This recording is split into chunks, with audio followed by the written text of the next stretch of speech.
Hey everybody, this is Erica from In the Company of Cards.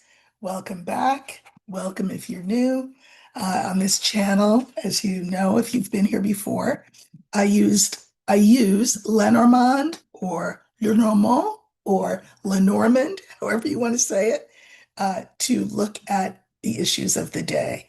If you want to learn how to read this card system, I have a book, The Language of Lenormand, available, as they say, wherever books are sold. I also have an online course which you can take at your own speed.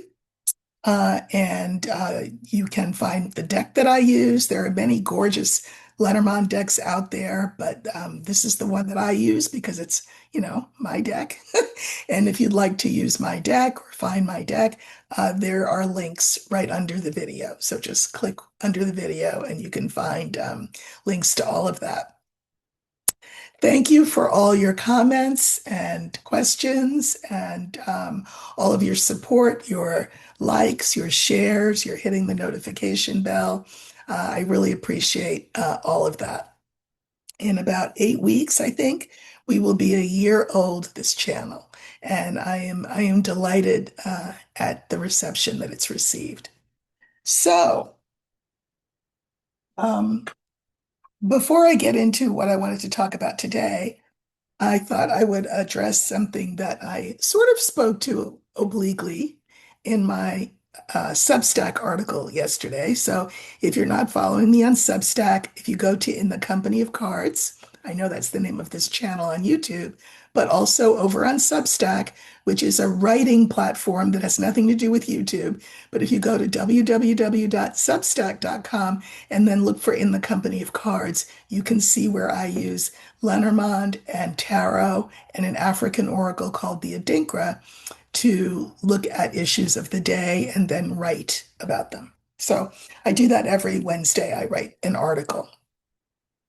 And so it was interesting that I wrote the article I wrote yesterday and then saw after the fact a comment in my under my last video. And I think it was the last video where I spoke to the fact that projections have it that Elon Musk's Doge, Department of Government Efficiency, supposedly, um, will be responsible for the deaths of, as it happens, 200 to 300,000 people, 200,000 of them children, because of the gutting of US aid, USAID, that organization. So somebody wrote me a comment, and this was their comment.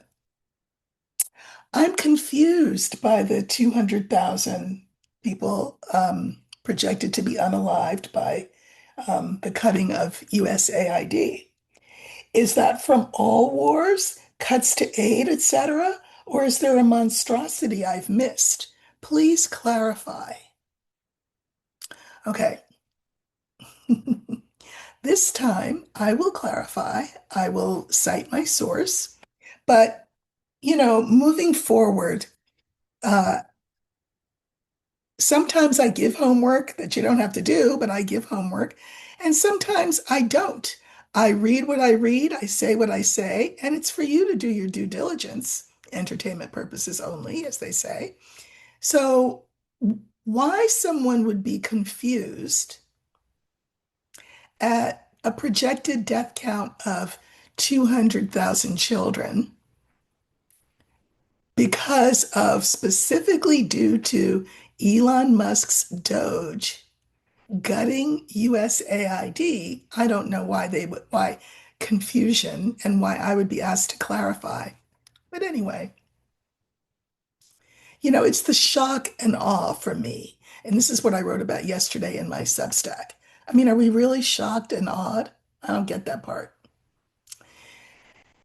I would refer you, this is for that viewer and anyone else who has found themselves shocked or awed, or dare I say, disbelieving of that statistic, to look for Dr. Brooke, Brooke, Nichols, Nichols, PhD. This article comes from the Times of London. And just so you know, she is an infectious disease mathematical modeler out of Boston University.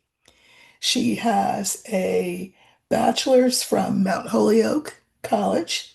She has a master's in epidemiology from UMass Amherst, and she has her PhD from Erasmus University in Rotterdam. And again, what does she do?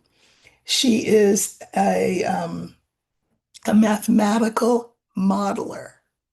So it is her job to feed statistics in and then uh, draw conclusions, make predictions, and that's basically what she's done. And no one is, well, except for the viewer, no one is doubting her numbers. So if you doubt my numbers and if just that just seems beyond the pale in terms of dead children, that you don't think that's possible, what can I say? I can't help you. It is absolutely not just possible, it is happening even as we speak. So, the question was, is it due to wars? Is it due to cutting of aid? Is it due to some monstrosity I'm not aware of? I'll let you answer that question yourself. Um, 200,000 dead children is 200,000 dead children too many. Um, so do your own due diligence. I'm not the news. Some people say, oh, I watch you instead of the news. Don't do that. Go to news sources that you feel are legitimate and reliable, so that you can be apprised of what's going on. I'm not the news. I comment on the news, but I'm not the news. At any rate, that is this modeler's statistic. The Times of London backs her up, and so does everybody else. So, if you don't like the number, let me let it suffice for me to say a lot of people have died and will die because of the gutting of USAID. Okay. So now we have this little, schoolyard battle between Musk and you know who. As I said ages ago, and actually many times, I did see Musk leaving. This is months and months and months ago. I knew that he would not last. The cards indicate that he would not last. But now, of course, it's warfare. So the shots across the bow, you have probably heard by now. We know that Musk thought that he dropped a bomb by saying that the reason the Epstein files have not been released is because you know whose name is all over them. Well, I mean, is that a bomb for real? I mean, didn't we know that? Like, who didn't know that? Maybe the viewer who doesn't believe that 200,000 children are dying because of the USAID cuts. Who didn't know that you know whose name was all over the Epstein files? So there's that. And then, so in response, now you know who says, well, you know what? We may just cut Musk's contracts because he's got government contracts.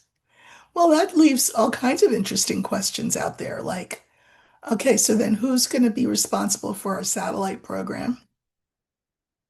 In other words, all of this stems from greed and stupidity.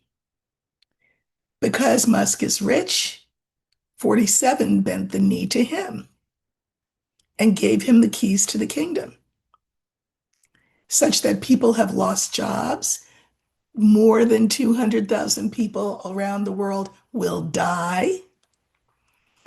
People will be thrown off their insurance. I mean, come on. All because Musk gave 47 money. Now, one of the things that I find interesting, there are many, the schoolyard brawl, not so much as that's not so much interesting, but what I am interested in is whether or not Musk will do two things: turn his attention to Democrats and say to the Republicans, I'm going to primary you guys, for one thing, and I'm going to give money to the Democrats.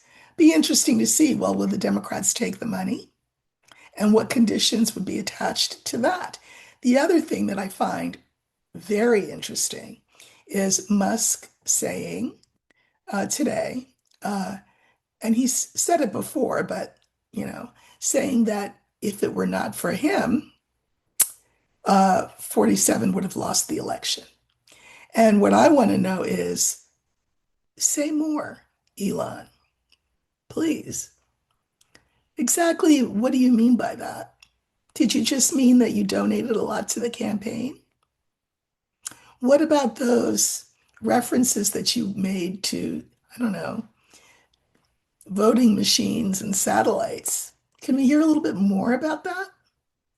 Now, I do think that one thing that's very interesting is that Musk's stock, Tesla stock, has tanked.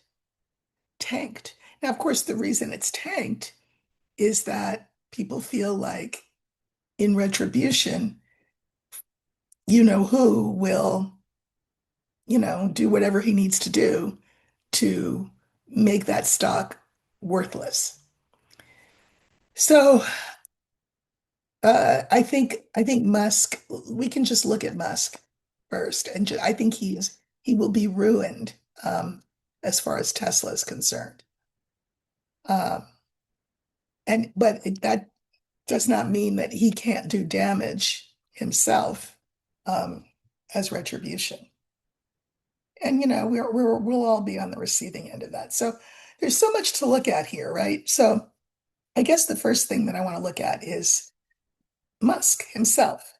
We will use the younger man for him. I understand that he's not young. I will have viewers who say to me, you do realize he's in his 50s. Yes, I do. I also believe him to be incredibly immature and damaged, just immature and impetuous. And he is on the spectrum. And don't come for me and tell me, don't put people on the spectrum in the same boat with him. I'm not putting anybody in a boat. I'm saying he is on the spectrum. I'm saying that he was raised by a racist father in a racist regime, South Africa, and he is a racist. I'm not even going to say entertainment purposes only and allegedly because he's a straight up racist. Um, and he's impetuous. So I think let's look. Let's look at what's going on with him right now. So we'll use the younger man for him.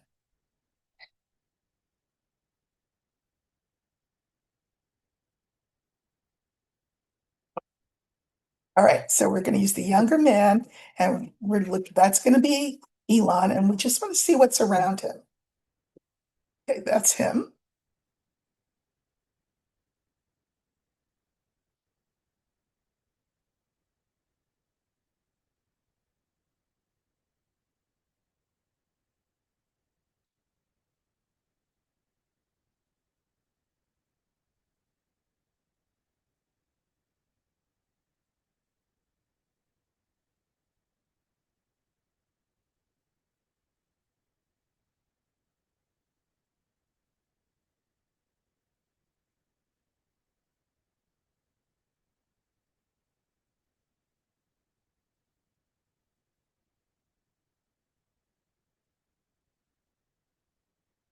Okay, so we have an original line that looks very rosy. But when you flesh the line out by using clarifiers, you find something a little bit different. So we've got the stork, the clover, here's Elon, the anchor, and the fish. He thinks that he's the one that's going to come out on top, positive change. That's what he thinks. He thinks he will be lucky in this battle. Here he is, because he says to himself, I'm the one who has all the money. Even if Tesla goes belly up, I'm the one who has all the money. Now, that's what he thinks. All right, so let's see if he's correct. So again, Stork is positive change. He's thinking, okay, good. Granted, you know who asked me to leave the White House, but I'm better off having left because I need to focus on my businesses and going to Mars and all that stuff. And not only that, I have a lot of dirt on you know who. And if he pushes me too hard, I will just release the Kraken and let it all out and sprinkle my money elsewhere in ways that will harm him. So he thinks he's in the catbird seat, Elon. But the clarifiers tell a different story. We have the coffin, we have the clouds, and we have the scales. Coffin and cloud, those do not bode well for him. Uh, he is shut out, um, closed out. Money can't buy everything.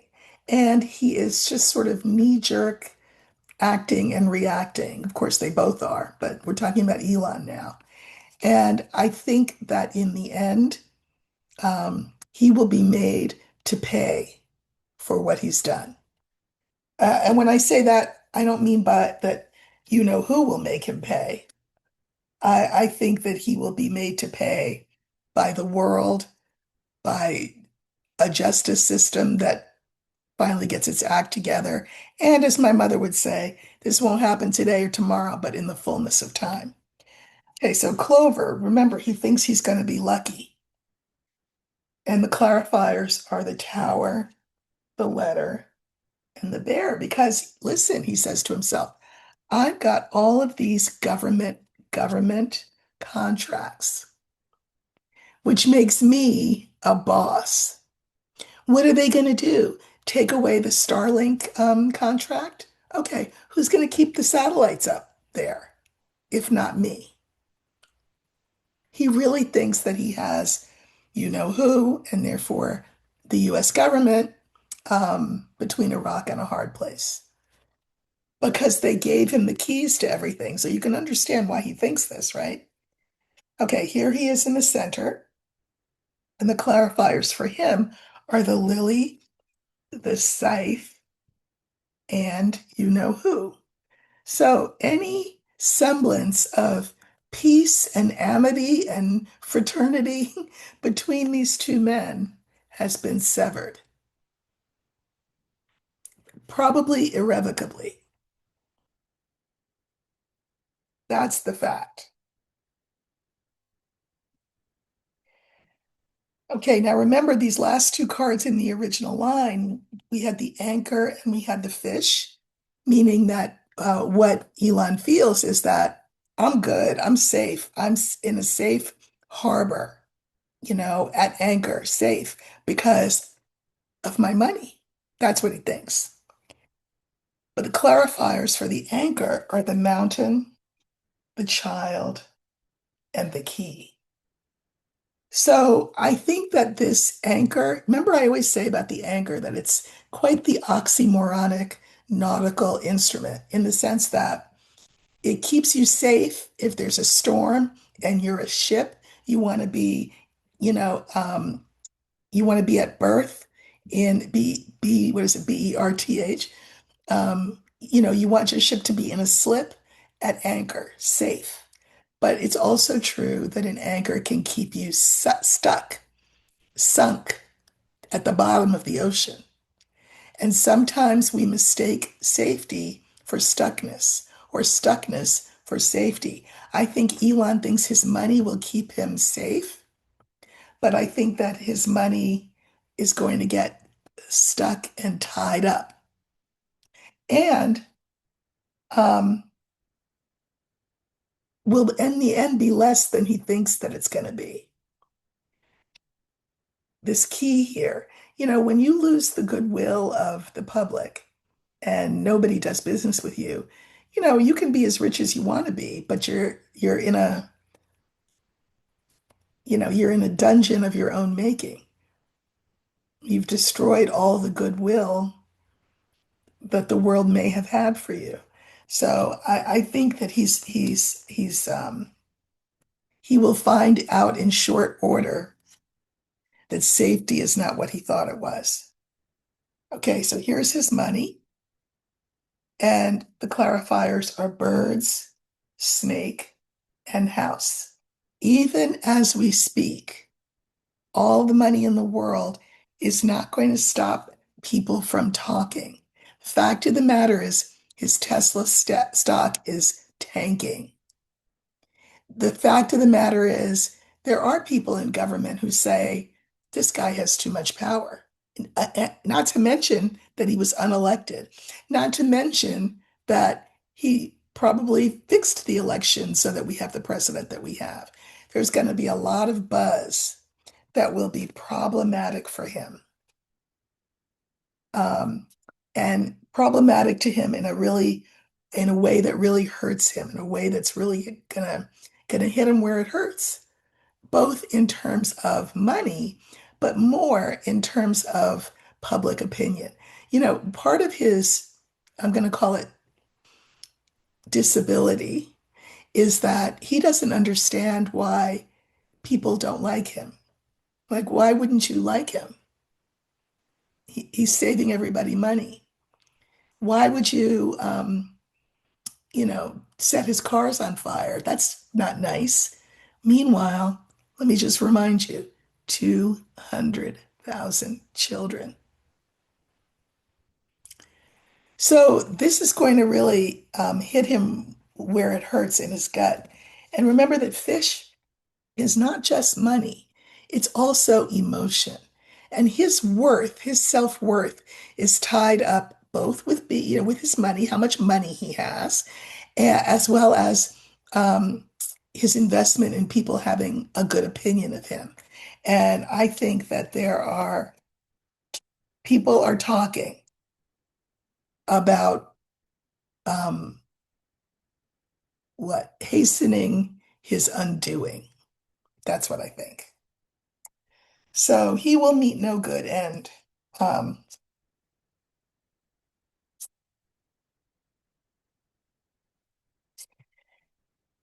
so let's see. What else can we look at in relation to this little thing? I mean, I don't feel like looking at the Epstein thing because we already know that they were friends. There's photographic evidence that they are friends. I mean, I've seen video of them standing next to each other at a party and, eyeing women and talking behind their hand and comparing whatever they're comparing on these women. So, is it any stretch to think that 47 would not be prominently a part of the Epstein files? Of course he is. Now, here's one thing that's interesting is that the right, the MAGA right, are really mad that these files have not been disseminated to the public in full. They think that there's some sort of underhanded reason why that is. I also suspect that they don't think that 47 is as prominent a feature in those files as he probably is. So I think what I want to look at is if Elon has the ability um, to talk about what he knows in relation to that, will that in the end affect MAGA and their opinion of 47? Because I will say 47 is unraveling a bit, in case you didn't notice. So let's just look at the Epstein files, since that was the little flamethrower that Elon threw out there. Will that have any effect on 47 as far as his loyal base is concerned. Okay. So I think for this one, I'm going to use the older man card. That will stand for 47. And we just want to know whether Elon talking about the Epstein files and spilling any details that he knows, will that harm him? Will that harm 47?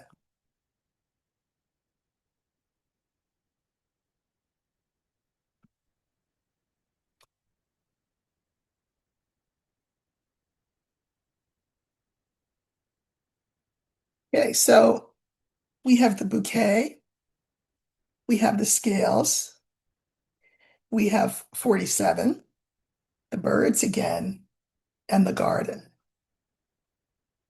Interesting.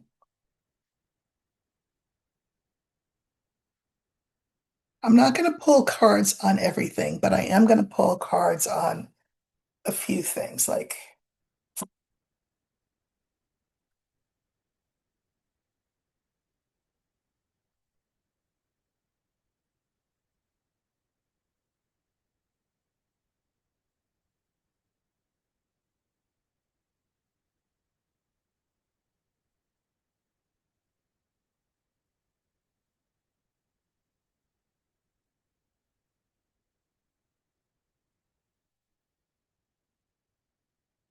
ooh, wow. It's so interesting when you pull a line of five and it looks like the answer to your question goes in one direction.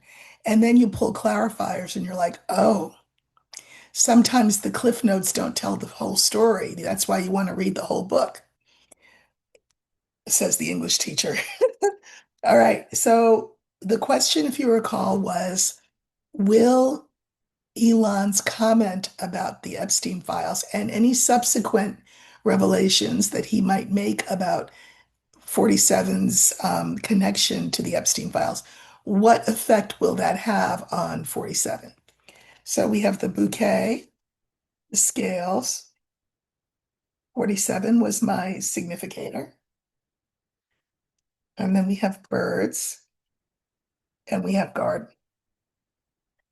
So, the MAGA contingent believes that 47 is a gift, dare I say, from God. Some of them will say that he's a gift to them. But they're going to be doing a very new cost benefit analysis as to whether or not he is. Is he a Christ figure or is he the Antichrist or what is he? Because, boy, when they see his involvement with Epstein, they may do some reevaluation. Okay. And then there he is. And there will be a lot of talk among a lot of people. This will be a lot of buzz and sort of hard really for 47 to extricate himself from, except for the fact that we have seen him extricate himself from any number of what um, issues that have to do with moral turpitude. For some reason, the MAGA base has quite a deep tolerance for moral turpitude. There's your word for the day. Moral bad deeds, we'll call it. Moral swamp swimming, we'll call it. Turpitude. So again, here he is. They have thought that he was the second coming or, the ushering in of the second coming. I mean, he's been really deified. But the clarifiers in regard to this question are the coffin, the scythe, and the snake.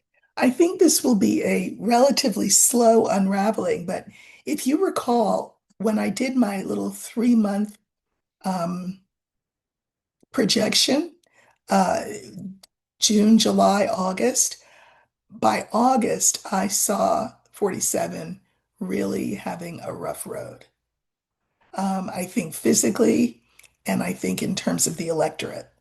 I think people will have turned on him. They're already turning on him, but I think more will have turned on him.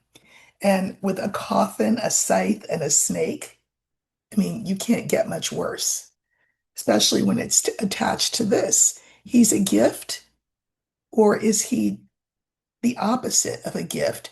And does he need to be um, removed from the scene?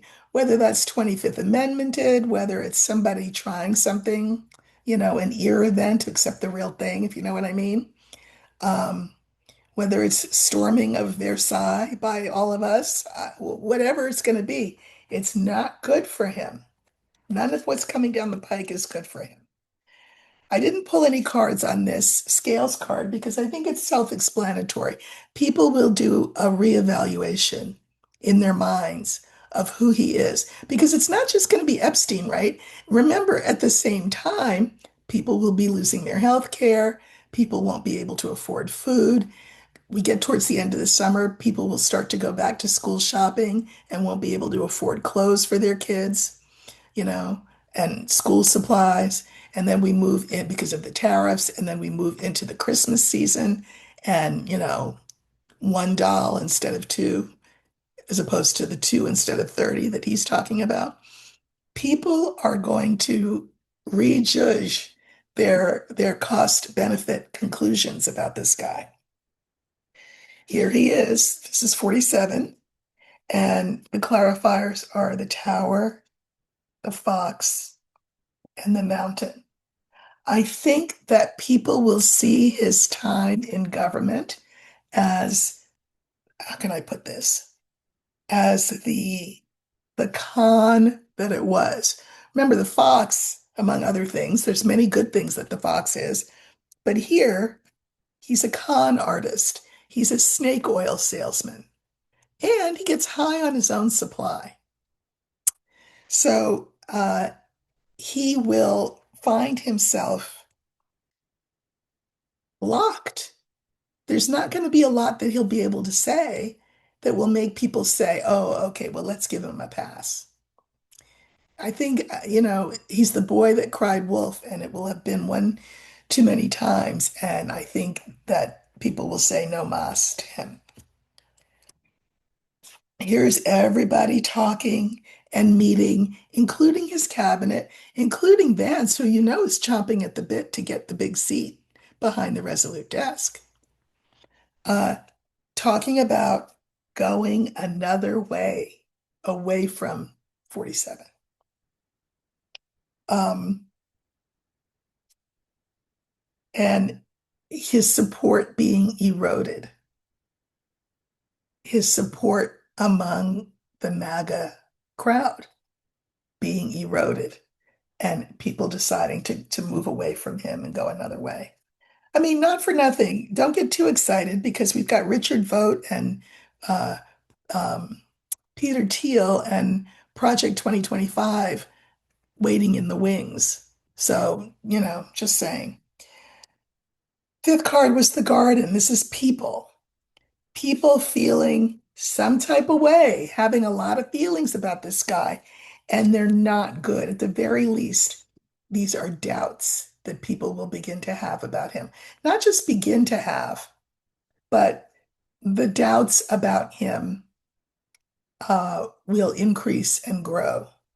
That's the message that will be the takeaway from whatever Elon um, says about the Epstein thing. It's going to be one more nail in who's coffin. So I don't know if you can feel it, but I feel sort of energetically things ramping up in a really big way. Um, okay, let's see what else do I want to look at. I think I'm going to leave the feud between the boys alone for now. We'll leave it there. But I did get asked a question. I just noticed that I looked through the comments, and someone had a question about Karine Jean-Pierre. Now, Karine Jean-Pierre was President Biden's press secretary, the first Black press secretary, and she obviously is not a press secretary anymore. But the big news is that she has decided to leave the Democratic Party and become an independent. She has a book coming out, so which is why we're getting this announcement now, where I guess she will explain her reasons. So she's not going to be forthcoming about those in advance because she wants everybody to buy the book. But I have my own theory about why she would leave the party. Uh, but let's see what the cards have to say. So we will use the older woman for her. She's not old, but she's been in politics some considerable long time. As a Democratic pundit, she was on, I guess, MSNBC for a long time before she was tapped for the White House. And she was an apologist for the Democratic Party, or if you don't like the word apologist, she was a spokesperson, we'll say, before she became the press secretary. So what happened that she altogether left the party? That's intense. But I think it speaks to something about the party that people don't want to acknowledge or talk about. But I'm not going to opine on that. I'm just going to ask the question of the cards and see what they say. So, why did Karine Jean-Pierre, former press secretary to President Biden, leave the Democratic Party?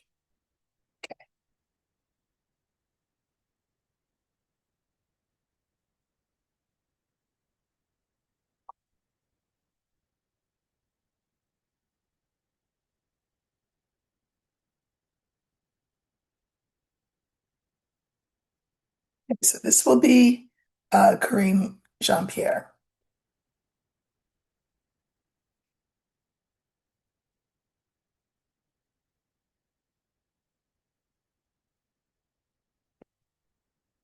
Okay. I may pull clarifiers, but this does not surprise me. So we have the dog, we have the crossroads, we have Karine Jean-Pierre, we have the scythe, and we have the house. So I will tell you, I will read these and then I'll pull some clarifiers. The dog, one of the meanings of dog is loyalty, someone who's loyal. And she was loyal to the Democratic Party for, I mean, I want to say decades, for a long time, to the point where she was the press secretary for the President of the United States. But her loyalty is not there anymore. She's chosen a different path. She's made a different choice. She has diverged from the road that she was on. She's in the middle, and I think it's because we have Scythe and we have House. I think that during her time in the White House, she was ill-treated. That's what I think. Undercut. Um, but let's look. And I mean, well, I think Kamala Harris was too, but that's just me. So I think I'll pull cards on everything.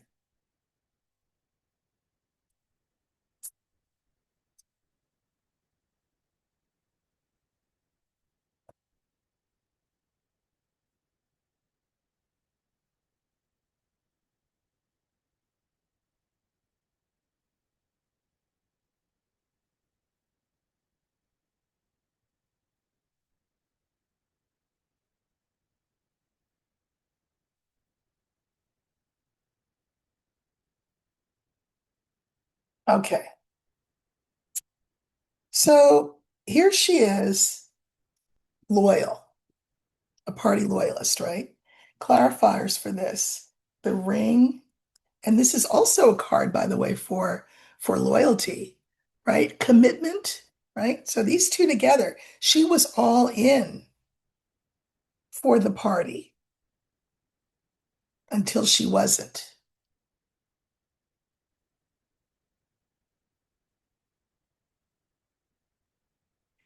Second card is the crossroads, this decision to part ways with the party, and the clarifiers are clover, star, and tree.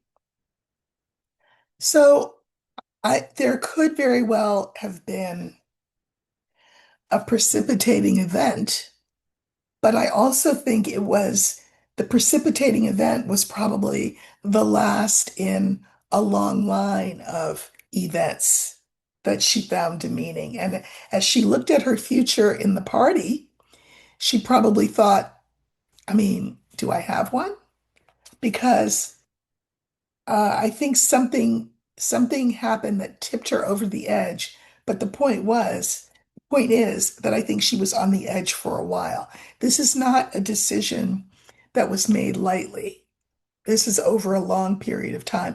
Because of the clover, I think there was some precipitating event that made her say, "Okay, that's it." Like for me, I retired how many years ago now? Let's see, hold on. 7 years ago on Juneteenth. So that's the 19th of um, June. 7 years ago, I left teaching.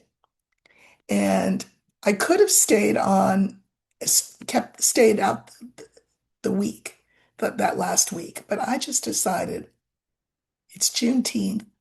Why am I here? That's it. And I just walked out the door. It was I knew it was coming for a while. I put in my paperwork, etc. I had sick days coming to me. So I just, on Juneteenth, I looked at the calendar and I said, wait, it's Juneteenth. If you don't know what Juneteenth is, do your homework and look it up. Do not ask me to clarify. I saw it was Juneteenth on the calendar and I was like, "Pfft, I'm out." And I think that's what happened with her.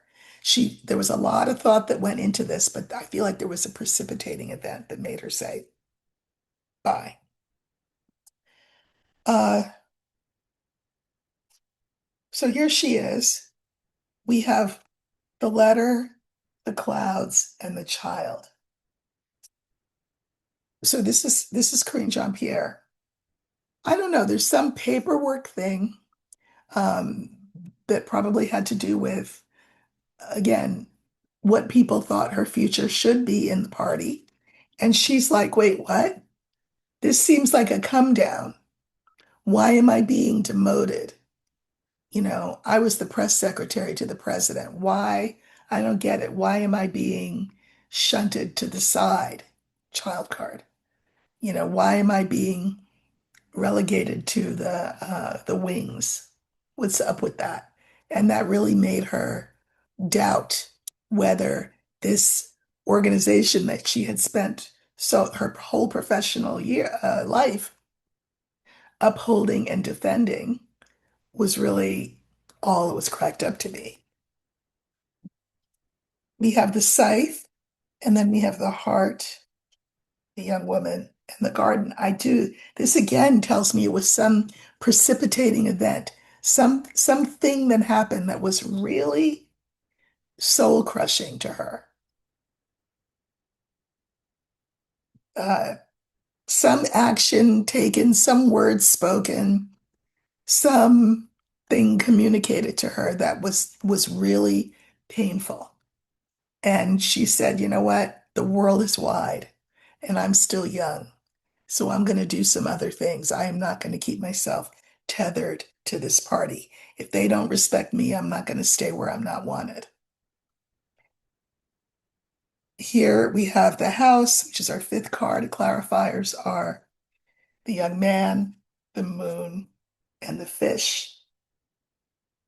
I think she encountered bullying, of a racial stripe. And don't ask me to clarify that either. This is what I get from these cards. Bullying energy that hurt her. And then we have corroboration of that over here. We have the fox, the stork, and the snake. I think she said, you know what? I don't know. Her mother probably told her what my mother told me, which is be wise as a serpent and gentle as a dove. So she probably grinned in everybody's face. Hi, how are you? Nice to see you. Huh? But meanwhile, she was plotting her exit because she knows there absolutely is greener pastures for her. And this creates a problem for the party because everybody's going to want to know, wait, what? She's leaving. What? What is she? What is, why? Like, what do you know that you're not telling us? Why would she leave? What's the story behind that? This creates a problem for the remaining party faithful. But you know what? The party does have a lot of issues.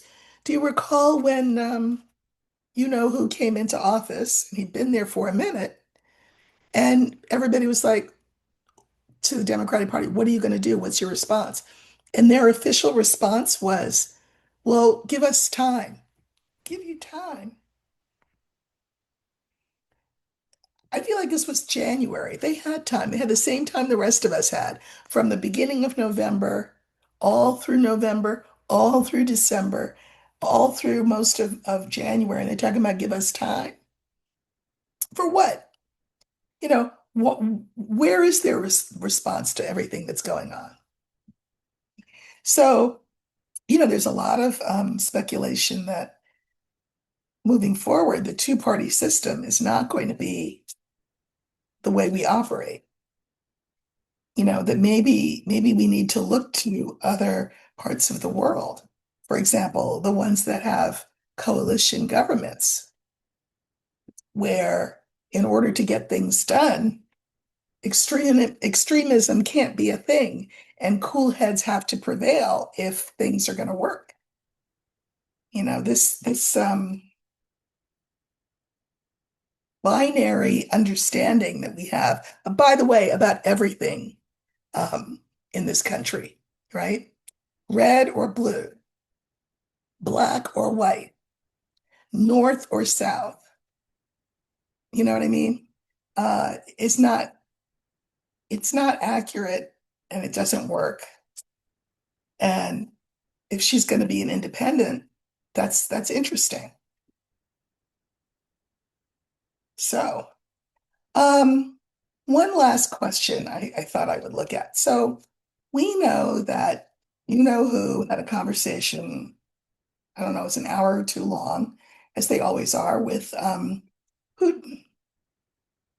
And we know from you know who that part of what was discussed was that Putin said, well, so Ukraine did what they did, that big assault on our aircraft, and we have to respond. Now, a response could take a few forms. So, for example, I think that Russia now realizes that they cannot defeat Ukraine on the ground. And you know what? Good for Ukraine. We know too that Mark Rutte has said that no, Ukraine is going to be in NATO, and there's not going to be any contingencies around that. We know that Putin has said as a condition of any peace treaty that had to be off the table. Mark Rutte has said, no, we're not. That's not off the table. It's all but a done deal that NATO will take in Ukraine. Ukraine has proved itself worthy of being in NATO. So that's going to be problematic for Putin. So it feels like he could do one of two things. One would be some sort of nuclear option, which, I mean, that would not be good. The other would be some sort of cyber attack response. And another option would be, and I can see this happening in that 2 hour conversation with you know who, that Putin says to you know who, um, you owe me. I bought you, I paid for you, you owe me. And so here's what I'd like. Military aid from the US to help me defeat Ukraine. Now, if 47 started to make noises in that direction, he would be done. Done, done, done. Epstein, forget Epstein. That would not be the thing that would bring him down. It would be him saying, I need to get weapons. We need to give military aid to Russia so that they can defeat Ukraine. That's going to be a non-starter. It won't happen. So let's look at those options. I feel like this has gotten a little long, so I'm going to draw. I think I'll draw 3 cards for each option. I don't think the nuclear one is a thing because, I mean, but well, no, you know what? Let's draw 5 cards for Putin trying some nuclear thing. We'll let Spirit pick all the cards. I mean, I think Putin knows that's not a great idea. I think that we know that Putin is in danger in his own country. So I think if people thought that he was going to do something like that, there would be a response to stop him. Yeah, I mean, I don't think that that would happen. We've got the snake, the mountain, fish, woman, garden. I think um, he would be defanged in some way, removed in some way. um, because that would be a bridge too far, obviously, right? Snake and mountain. So I think the nuclear option is a non-starter. I don't think he can go that way. I mean, I hope.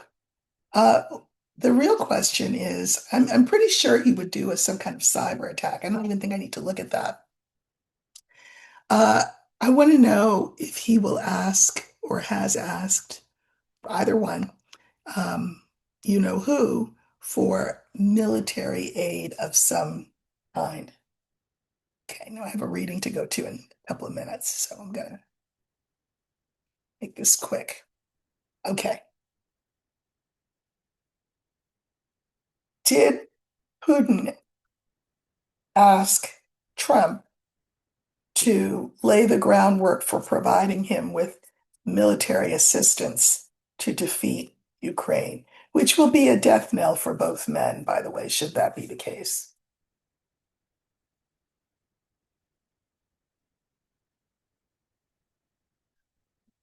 I think it was brought up. I do. Um, I have compromise on you. You don't even know the half of what I've got on you. You don't know the half of what I've got on you. And I have helped you all these years. So now it's your turn to help me. This was the center. You are tied to me. You are my good dog. I'm going to leave it at there. Leave it there. I do think that in that long conversation, Putin did more than lay the groundwork for such an ask. And I think that if 47 were to make noises, kind of halfway sounding like he wanted to do that, it would be the death knell for them both. And can't come a day too soon, just saying. Uh, I mean, metaphorically, of course. Entertainment purposes only, allegedly, all of those things that I meant to say.